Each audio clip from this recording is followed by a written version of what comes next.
അപ്പോൾ guys good morning. ഇന്നൊരു ലീവുള്ള ദിവസമാണ്. ഇന്ന് തിങ്കളാഴ്ചയാണ്, പക്ഷേ ഇന്ന് മഴ കാരണം നമുക്ക് ലീവാണ്. അപ്പോൾ ഡെയിലി എൻ്റെ വീട്ടിൽ മാത്രമേ ഇത് ഉണ്ടാവുള്ളൂ എന്ന് എനിക്ക് തോന്നണം കേട്ടോ. അപ്പം എൻ്റെ വീട്ടിൽ നടക്കുന്ന കാര്യങ്ങളും അതുപോലെ തന്നെ ഇന്നത്തെ day in my life video ഇടാമെന്ന് വിചാരിച്ചു.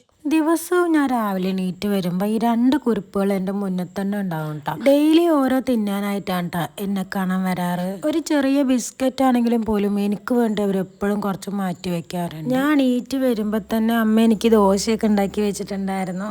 എണീറ്റ് അതിന് ആദ്യത്തെ പരിപാടി എന്നുള്ളത് എൻ്റെ കുട്ടികളൊക്കെ ഒന്ന് പോയി കാണാന്നാണ് കേട്ടോ. എന്നിട്ട് എൻ്റെ പൊന്നൂസിനെ കൂട്ടുന്ന അയച്ചു വിടും. തൊടി കൂടെ പോയപ്പോഴാണ് ഈ മരത്തിൽ സീതാരങ്ങ ഉണ്ടായിരിക്കുന്നുണ്ട് കേട്ടോ. ആദ്യമായിട്ടാണ് ഉണ്ടാവുന്നത്. അത് കഴിഞ്ഞ് ഭക്ഷണമൊക്കെ കഴിഞ്ഞപ്പോൾ എനിക്കൊരു വീഡിയോ എടുക്കാറുണ്ടായിരുന്നു. അതൊക്കെ കഴിഞ്ഞ് ഞങ്ങളിപ്പോൾ റെസ്റ്റ് ചെയ്യാം. കുറച്ച് കാലമായിട്ട് ഇവരൊക്കെ എൻ്റെ ഡെയിലി റുട്ടീനിൽ വന്നു പോകുന്ന ആൾക്കാരാണ് കേട്ടോ. ഇവരില്ലെങ്കിൽ എനിക്ക് ആ ദിവസം ഒരു സന്തോഷം ഉണ്ടാവില്ല. ഉച്ച കഴിഞ്ഞപ്പോൾ അങ്ങനെ റൂട്ടിലേക്ക് ഇറങ്ങാന്ന് വിചാരിച്ചു. ഞാൻ ഈ പറിക്കുന്ന പൂവിന്റെ പേരറിയുന്നവർ കമന്റ് ചെയ്യുക. ഇപ്പൊ എന്തിനപ്പോ ഈ പോക്ക് എന്ന് വെച്ചാൽ എൻ്റെ അമ്മ അവിടെ പശുവിനെ മേയ്ക്കാൻ വിട്ടിട്ടുണ്ട്. അപ്പൊ ഞങ്ങൾ അങ്ങോട്ട് പോയിക്കൊണ്ടിരിക്കുകയാണ്. അവിടെയാണെങ്കിൽ തോട്ടിൽ വെള്ളമൊക്കെ ഇറങ്ങിയിട്ടുണ്ട്. പാടത്ത് ആൾക്കാർ പണിയെടുക്കുന്നുണ്ട്. നല്ല അടിപൊളി കാഴ്ചയാണ് കേട്ടോ. അപ്പൊ പാടത്ത് ഞാൻ മാടിനെ നോക്കി ഇങ്ങോട്ട് വരുമ്പോഴേക്ക് ഇതാ 2 കൂടി ആ വെള്ളത്തിൽ ഇറങ്ങിയിരിക്കുന്നത്. അമ്മമാര് കണ്ട പുറം പൊളിക്കും. അതിന്റെ ഇടയിൽ കൂടെ എൻ്റെ അമ്മ വീഡിയോ എടുക്കും. അങ്ങനെ കുറച്ചു നേരം നിന്നപ്പോഴേക്ക് അവിടെ പെരുമഴയായി. അങ്ങനെ നേരെ വീട്ടിലേക്ക് വന്ന് കാപ്പി കുടിക്കാന്ന് വിചാരിച്ചിട്ടാ. അപ്പൊ അതിൽ നമ്മൾ മിച്ചറും കൊണ്ടുണ്ടാക്കിയ ഒരു ഡിഷാണ് ഇപ്പൊ നിങ്ങൾ ഈ കണ്ടോണ്ടിരിക്കുന്നത്. ഇന്നൊരു മെഡിക്കൽ മിറാക്കിൾ നടന്നു. എൻ്റെ പൊന്നൂസും അബിയും